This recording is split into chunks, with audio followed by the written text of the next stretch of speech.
Hi guys, this is Mattias with a video from the map Fjell 652, and we're going to talk about some of the epic dogfights that in my opinion happens only on this particular map. Now I'm not sure how many times I've said this by now, but for me, basically 80, maybe even 90% of my battlefield experience is flying on this particular map. I enjoy it so much, and it has so many things that has been missing when it comes to the air gameplay in so many other games, including the other games in the Battlefield franchise.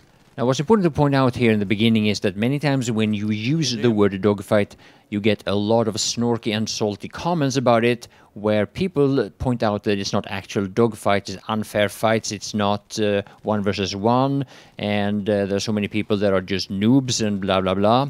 And what normally happens is that when an expression from real life is brought into a video game, there is normally a lot of misconception involved. Now what the term dogfight comes from when it's used in air-to-air combat is what it looks like from an observer's point of view when one plane is chasing another plane and the chased plane is doing a bunch of maneuvers in order not to be shot down that the chasing plane is following. From a perspector's point of view, this has a tendency to look like two dogs chasing each other, and it's not about whether or not it was a fair fight or whether or not the pilots are good or bad. Now what's important to understand is that when I'm making this video, it is before the December patch that was supposed to be released the 4th of December, and by the time that I'm editing this, I have no idea how that patch is going to affect what you see in this video. Now this map presents a lot of dogfights and a lot of interesting ones. And that is for a number of different reasons. Now one of the most important ingredients is of course that it has enough planes for this to be, at least to some degree, an air combat based map. But the number of planes is not in any way what makes this map unique. No, it is the different kind of maneuvers and ways of using the environment in order to avoid being shot down by a chasing plane that makes this map so unbelievably fun to fly on. Now add to that it also looks completely amazing, at least in my opinion, and you can have the most thrilling 20, 25, maybe 30 minutes of epic flying that you could possibly imagine. And I'm saying that from being a pilot in a lot of games for many years.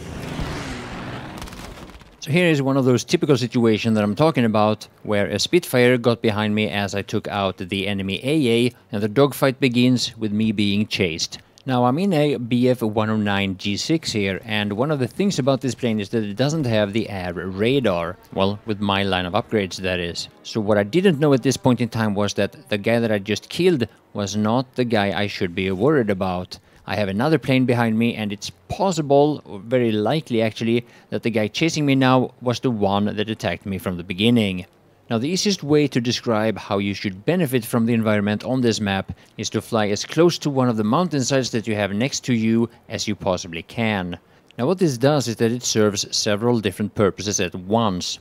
If the pilot that chases you actually gets the upper hand in a way so that he can actually just shoot you down, not only will the mountain, at least from time to time, actually break line of sight, which of course makes it possible for the bullets to connect because they will hit the mountainside instead, but it also means that if the pilot has that kind of maneuverability or has that kind of angle, should he actually put his aim on you, he will, instead of shooting you down, crash into the mountain. And many times it is of course really hard to know during what specific part of the chase the mountainside actually saves your life. But as long as you feel any kind of uncertainty, maintain maximum turn rate and stay as close to the mountain as you can. It is of course not easy to know when you have actually been able to shake an opponent.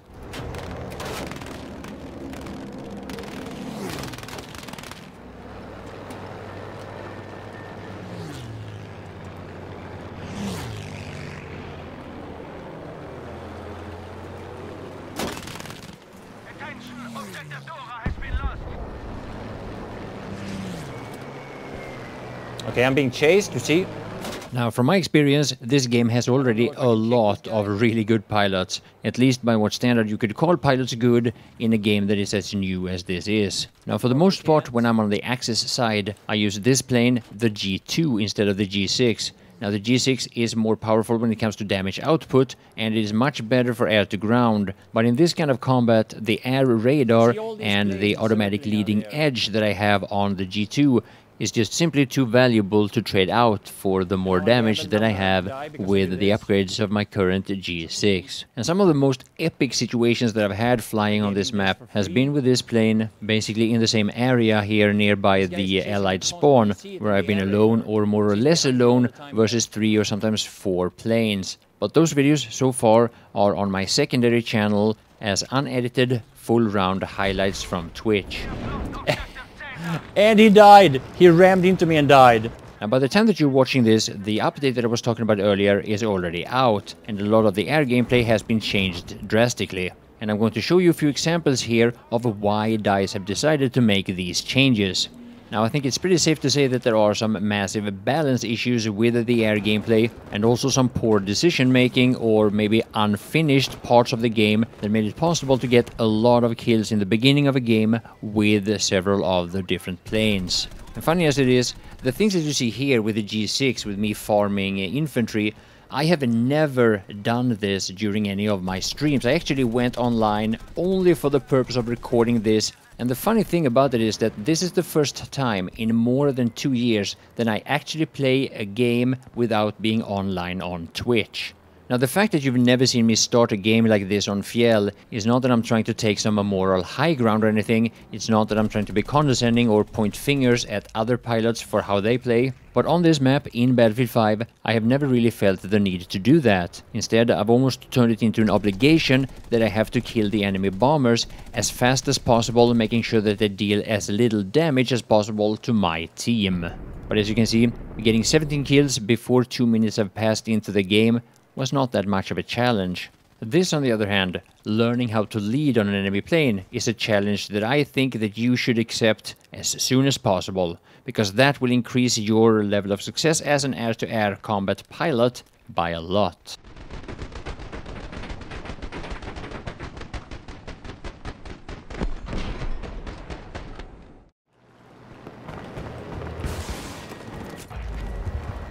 Now, as important as leading is in a game such as Battlefield 5, it's not gonna be something that I focus on in this video, even though you'll actually see it all the time.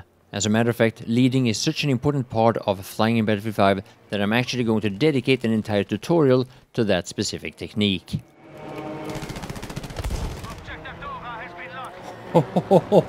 He was trying to get around with the mountainside there.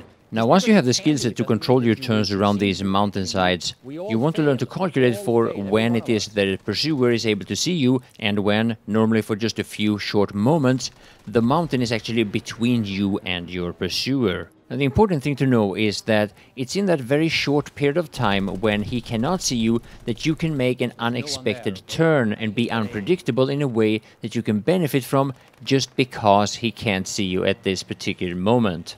So now, what about some of the other maps where you have planes? Are they boring? Are they just mediocre? Is there no reason to fly on them? Well, I wouldn't say it's boring, absolutely not. I have fun flying on a lot of different maps, but there is a certain kind of epicness that only, for me, happens on Fjell. But keep this in mind, no matter how you play a game, the biggest part of your experience of that game is what you make of it. And when it comes to getting rid of somebody chasing you, well, some of those methods just looks funnier than others. Good job. We have taken objective Beta. We must take the enemy's objectives to stay in this fight.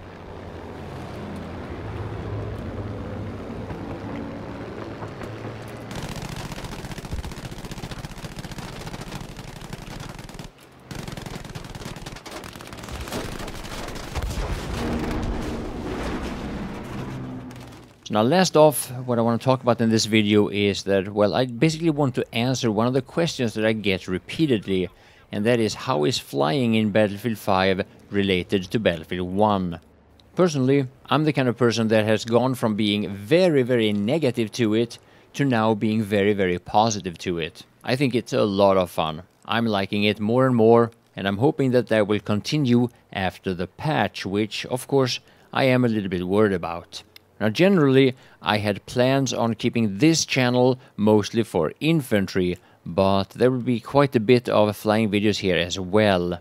I will, however, try to keep it a little bit like I did in Battlefield 1, where I had this, my main channel, for edited mainly infantry videos, and the flying and tanking videos were unedited highlights that I put on my secondary channel.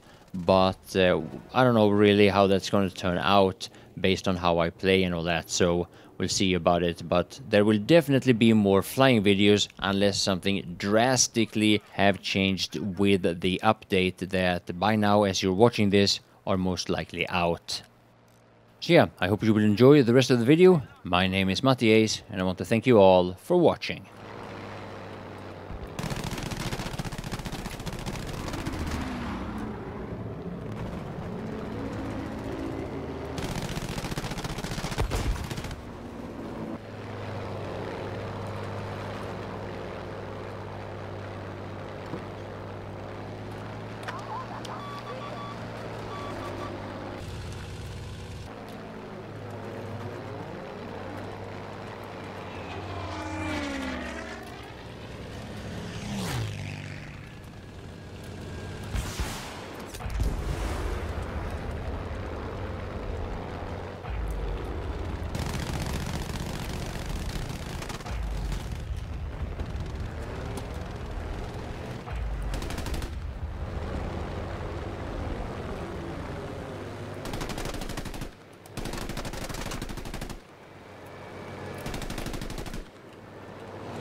See how you can you see how you can avoid enemy planes by using the environment?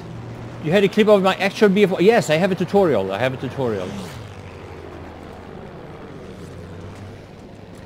It's in my flying tutorial-ish, I would say. It's like a settings guide, beginner's guide, tutorial. I'm not sure what to call it really. But yeah, you get the picture.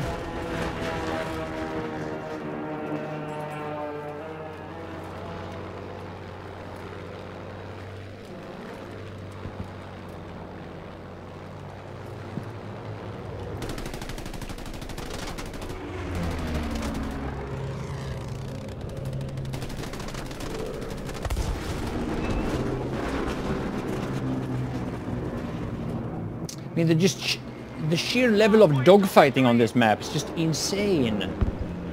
So much fun.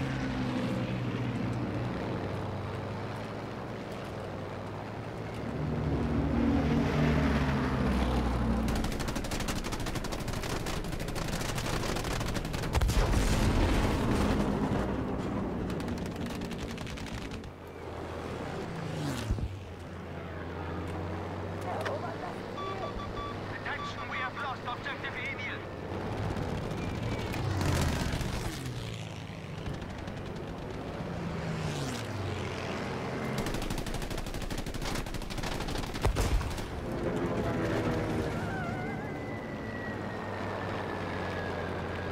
The way you can use the environment here in this, on this particular map, is just crazy how it makes it so much more fun to fly.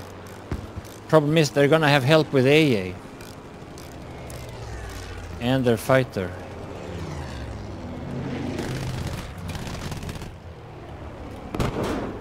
See?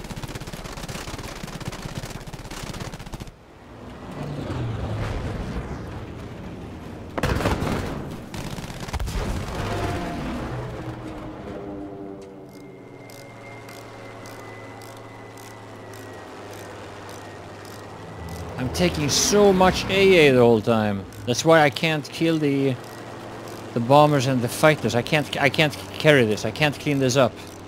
That other bomber is still up, and I'm not gonna be able to kill him because they fly over AA.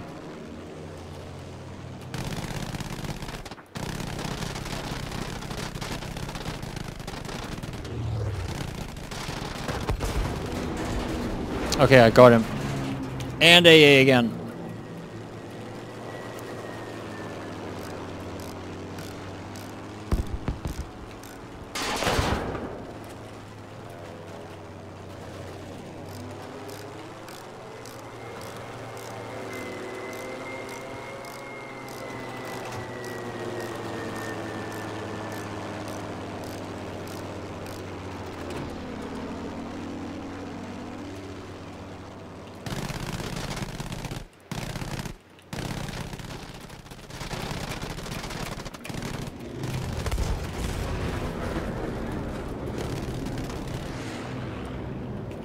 Why did I lose all that much HP there?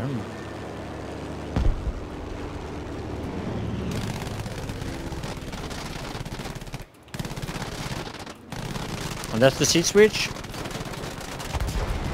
And that's the kill.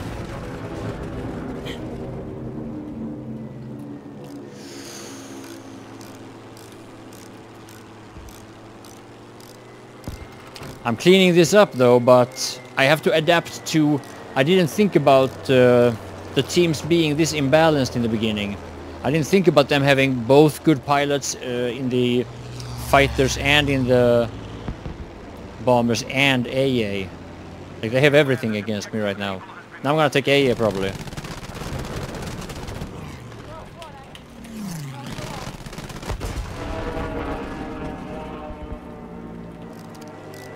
This is really hard. Maps so much fun is that you use the environment to your advantage when you're in dogfights.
Alright, I'm gonna try to do the same.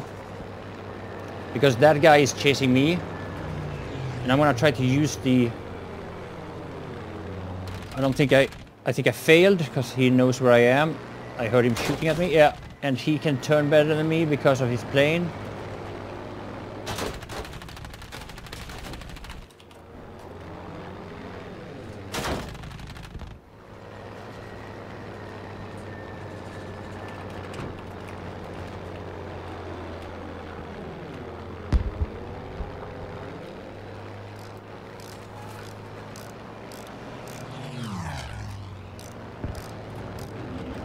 Alright, I got rid of him. That's what I mean by the dogfighting, using the environment to your advantage. I was able to lose him there because I was turning around the mountain.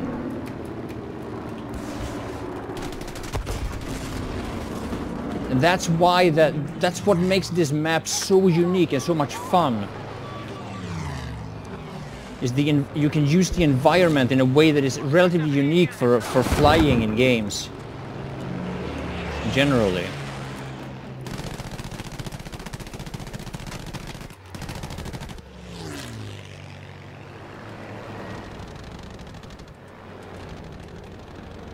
I hear him up here somewhere. There he is. Yeah, I could find him based on sound because I don't have the air radar on this plane. And he's gonna go down now. Yeah.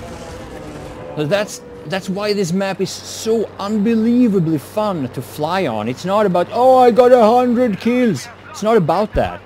It's not about that at all.